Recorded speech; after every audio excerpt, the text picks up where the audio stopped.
Good evening and welcome to Poland Daily. I'm Nicholas Richardson and this is the news.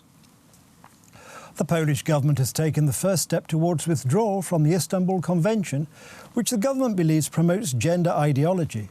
Today, Zbigniew Ziobro, Minister of Justice, filed a motion to the Ministry of Family, Labour and Social Policy, which formally begins this procedure.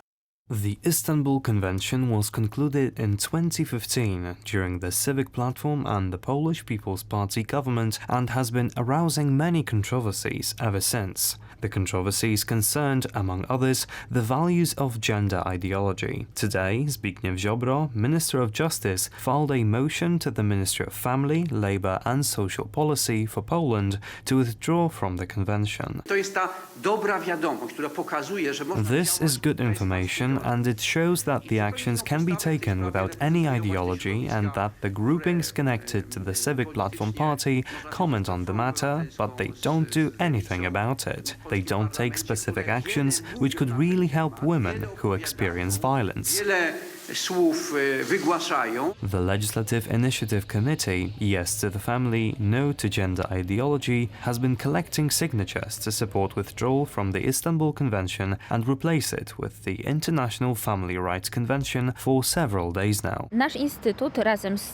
Our institute, together with many other organizations, started the Family Rights Convention project in 2018. The project focuses on domestic violence and the ways to fight it. We identify the real causes, including alcoholism, family breakdown, pornography, sexualization of the image of women, social atomization, and we propose effective solutions which are nowhere to be found in the Istanbul Convention.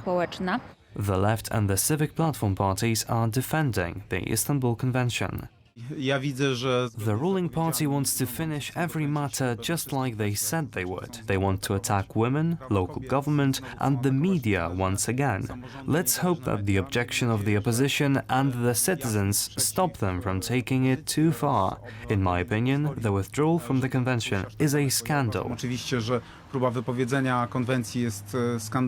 The deputy leader of the Confederation Party, Krzysztof Bosak, is of a totally different opinion. If the Istanbul Convention really concerned only violence towards women, there would be many more controversies. In reality, this document has a lot of ideological content. According to sociologist Dr. Krzysztof Karnowski, gender ideology is hidden behind the Istanbul Convention. The Istanbul Convention is more of an ideological document than a practical one. Now, many want to present this document as one that prevents violence, which is nonsense. This document is a collection of liberal spells, and when it comes to the matters regarding violence, they are regulated by our internal regulations. Bulgaria, Czechia, Latvia, Lithuania, Slovakia, Hungary and the United Kingdom are the only countries which did not ratify the Istanbul Convention. Krzysztof Sobolewski, chairman of the Law and Justice Party Executive Committee, announced that after the summer his party will launch a new offensive with the party programme. He also confirmed news about the construction of the government. The usual idle summer season in Polish politics, known in Polish as the cucumber season, this year will therefore be extremely short. There are internal continuing analyses and talks in the United Right camp about the new shape of the government, which we will announce in September.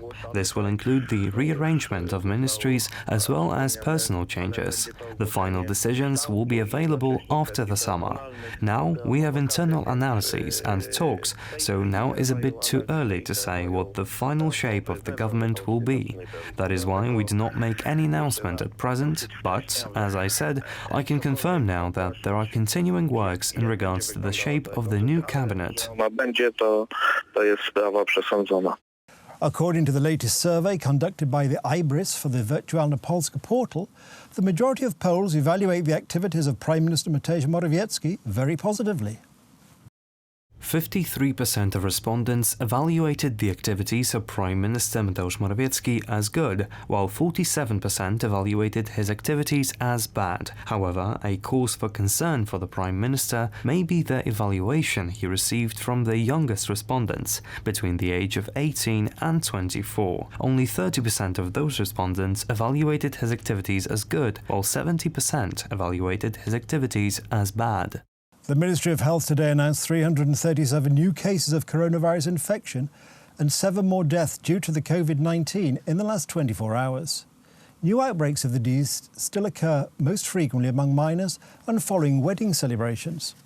The Deputy Minister of Health, Valdemar Kraska, today suggested in a radio interview about the possibility of introducing a system of compliance with epidemic standards during wedding celebrations.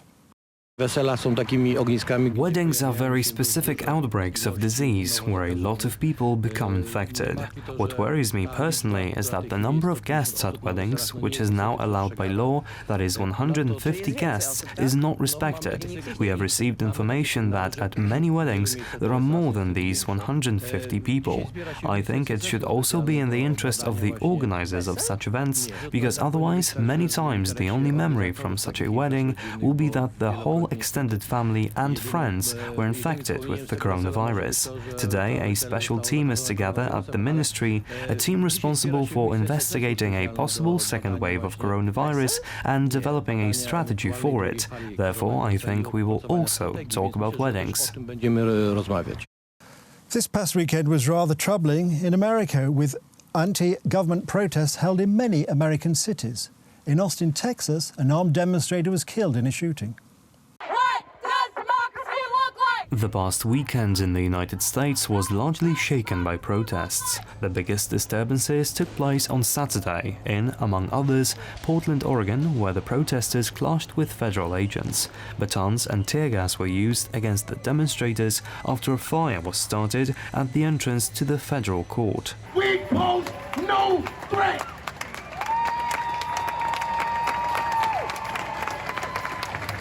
The only threat that we pose is sealing the deal on being divided. We will not be divided ever again. We are one nation under God. God bless America. We are the human race. Yes, sir. Black Lives Matter. Fights broke out in Seattle, Washington, as well as in Austin, Texas, where one of the participants was killed in a shooting. Seattle police have confirmed that they have used rubber bullets to disperse those gathered in front of the construction site of a correctional facility and a juvenile court. Many acts of vandalism and arson took place at the site. Demonstrators in many cities held demonstrations under slogans calling for equality and commemorating the deaths of black US citizens who have died in recent months at the hands of white policemen, as was the case of Breonna Taylor from Louisville, who died in March during an attempted arrest. However, the organizers of the demonstrations do not distance themselves from the violence and vandalism that the movement's protesters indulge in. So why y'all can't tell us the truth about what happened to Breonna Taylor? Because the truth is, you see, y'all tried to sing and they ignored you. Y'all tried to chant and they ignored you. Shit, y'all even tore shit up. The new wave of protests, organized by the Black Lives Matter movement and other left-wing groups, have sprung up in response to Donald Trump's decision to send federal agents, including the FBI, to certain cities due to the escalation of violence and anarchy in the country. That's the news. Thank you for watching. Stay with us for the weather, Poland Daily Business and more programmes. But from me, it's have a good night and a better tomorrow.